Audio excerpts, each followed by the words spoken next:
As a Indian cricket fan कहीं ना कहीं आपको भी ये जरूर लगता होगा कि क्या कुछ चीजें ऐसी हैं जो हमको मजबूर कर रही हैं लोगों के बारे में बोलने पर या फिर टीम इंडिया पे सवाल खड़े करने पर।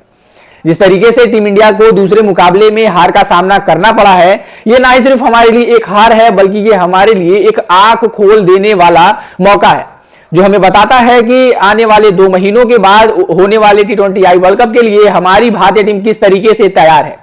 वहीं पर एक ऐसा बल्लेबाज जिसके ऊपर कितनी भी सवाल उठे, कितने भी क्वेश्चन उठे, लेकिन घूम फिराकर आना उसे प्लेइंग 11 में ही है।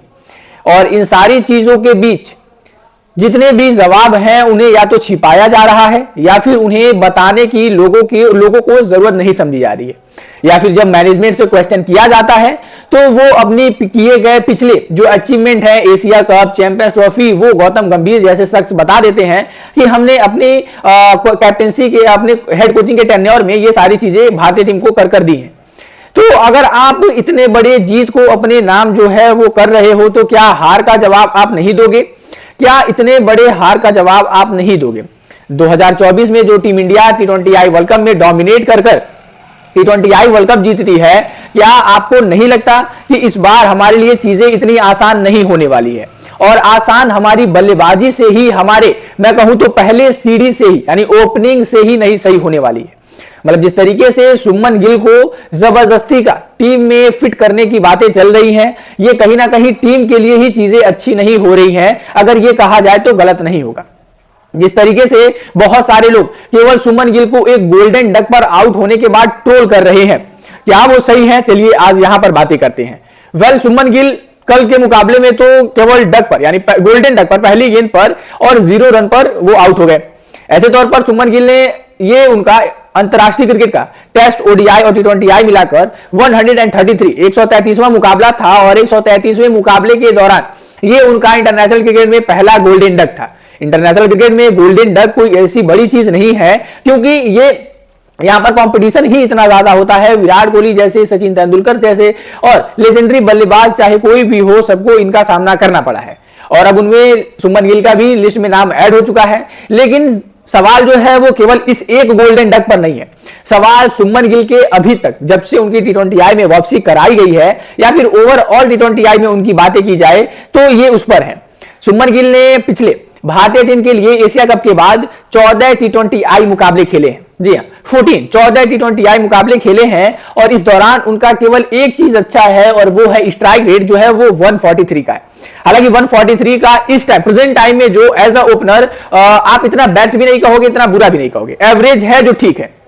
लेकिन उसके बाद अगर बातें की जाए जिस तरीके से सुमन गिल का परफॉर्मेंस या फिर स्कोर पूरे मुकाबले के बारे में, तो सुमन गिल के बाद एक सिंगल 50 स्कोर नहीं है 14 मुकाबलों में, या फिर लास्ट 20 मुकाबलों में अगर मैं बातें करूं तो सुमन गिल के नाम एक सिंगल 50 भी नहीं है। ये आपको बताता है कि किस तरीके से एक खिलाड़ी को जबरदस्ती जो है वो गले में माला पहनाई जा रही है, लेकिन शायद वो उसका हकदार नहीं है।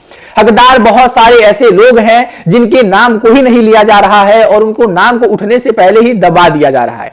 जैसे यशस्वी जायसवाल, अभी उन्होंने ODI में 100 लगाया, लेकिन 100 लगाने के बाद भी ये कंफर्म नहीं है कि यशस्वी जायसवाल अपनी टीम में जो है वो जगह बनाने में सक्षम होंगे। अभी कुछ भी नहीं कहा जा सकता। यशस्वी जायसवाल के बारे में आप ये भी नहीं कह सकते कि वो खिलाड़ी T20I में उस लेवल का बल्लेबाज नहीं है। वो T20I में 100 भी लगा चुके हैं, साथ ही साथ वो एक ऐसा खिलाड़ी है जो आपको IPL में भी अपनी जो है वो प्रतिभा को दिखा चुका है। ऐसे तौर पर ऋतुराज गायकवाड़, जिन्होंने भारतीय टीम के लिए ओपनिंग करते हुए ऑस्ट्रेलिया के खिलाफ सुमन गिल के गैर मौजूदगी में 100 भी लगाया है, ऋतुराज गायकवाड़ का भी नाम तो दूर दूर तक आपने सुना ही नहीं होगा। खैर, ये तो 2 बल्लेबाज ऐसे हो गए जिनको टीम में नाम ही नहीं लिया जा रहा है, लेकिन टीम में एक ऐसा अनलकी बल्लेबाज है जो पिछले 10 पारियों में 300 भी लगाकर आ रहा था, लेकिन उस खिलाड़ी को एक बार फिर से बैठा दिया जाता है केवल ये कहकर कि जब ये टीम में ओपनिंग करने आए तो उससे पहले सुमन गिल ओपनिंग कर रहे थे, और क्योंकि सुमन गिल पहले ओपनिंग कर रहे थे तो वो उसके पहले हकदार बनते हैं। यानी संजू सैमसन के 300 और 2 50 लगाने के बाद भी उनके परफॉर्मेंस को दबा दिया गया और उसके बारे में कोई भी बात नहीं किया गया। वहीं पर करुण नायर, इंग्लैंड के दौरे पर उनको लेकर जाया जाता है और जब वो 4 मुकाबलों की प्लेइंग 11 में 250 लगाते हैं और कहीं ना कहीं हम सभी को एक्सपेक्ट था कि वो कुछ अच्छा करेंगे और वहां उसके बाद उनको ड्रॉप कर दिया जाता है। जब उनके बारे में पूछा जाता है तो मैनेजमेंट कहती है हमें करुण नायर से कुछ ज्यादा ही एक्सपेक्ट था और हमें थी कि वो कुछ ज्यादा और अच्छा करके दिखलाएंगे और शायद हम किसी खिलाड़ी को 10-15 मुकाबले दे पाते अपने आप को प्रूफ करने के लिए। लेकिन यहां पर तो कुछ अलग ही चल रहा है सीन। आपने सुमन गिल को 14 मुकाबले दे दिए और उस खिलाड़ी के नाम एक सिंगल 50 स्कोर नहीं है। सुमन गिल के नाम जो सबसे ज्यादा स्कोर है टी20 आईज में लास्ट 14 मुकाबलों में वो है 47 का और ये अपने आप में ही बताता है सुमन गिल क्या कुछ है टी20 आई क्रिकेट में। हालांकि हम ये बातें नहीं कह सकते कि सुमन गिल कुछ भी नहीं है क्योंकि हमने आईपीएल में भी देखा है कि 900 रनों की उनके लिए सीजन भी जा चुका है, जहां पर ये वही खिलाड़ी है आईपीएल में 14 मुकाबले खेलते हैं, 607 रन बनाते हैं, 607 रन बनाते हैं। लेकिन सुमन गिल की पिछले 14 मुकाबलों में बात की जाए तो केवल और केवल 243 रन है और हाईएस्ट रन 47 है। ये बातें करता है कि आप अगर उस खिलाड़ी की जगह बना भी रहे हो तो कम से कम उसकी फॉर्म को भी तो देखो। ये कोई नहीं कह रहा है कि आप उसे खिलाओ ही ना, लेकिन अगर आप उसे खिला रहे हो तो उसके करंट फॉर्म को भी देखो, या फिर अगर वो फॉर्म में नहीं है तो फिर जबरदस्ती टीम में लाने की ही क्या ही जरूरत है और इसी तरीके से टीम का जो है वो नुकसान होता ही रहेगा। वेल, आपकी इस पर क्या राय है कमेंट बॉक्स में जरूर बताइएगा। यहां तक आ गए हैं तो वीडियो को लाइक करके चैनल को भी सब्सक्राइब फटाफट से कर दीजिएगा।